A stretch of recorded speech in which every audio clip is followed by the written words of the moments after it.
juste après 7 heures du matin le 26 février 2013, près de Luxor en Égypte.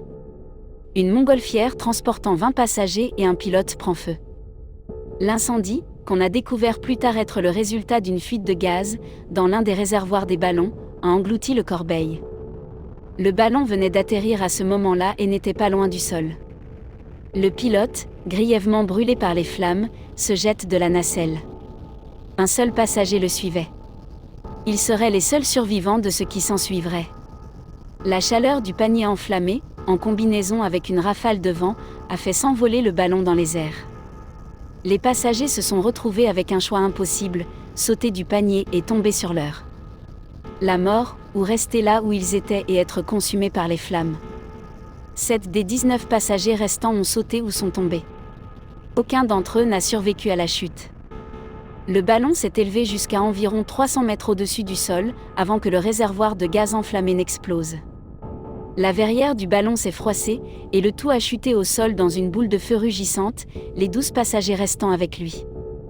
Tout l'incident n'a pris que quelques minutes à se dérouler, et a entraîné la mort de 18 des passagers du ballon, dans la plupart des cas à cause d'une combinaison de blessures internes et de brûlures.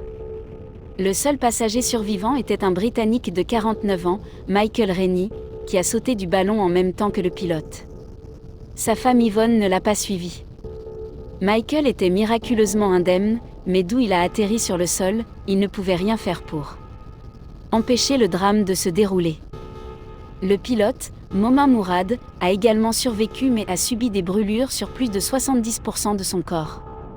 Au cours de l'enquête sur l'incident, il a été arrêté sous le soupçon d'avoir omis par négligence d'effectuer les contrôles de sécurité standards avant le décollage. Dans l'ensemble, l'incident a représenté l'accident de ballon le plus meurtrier depuis la catastrophe de Hindenburg en 1937.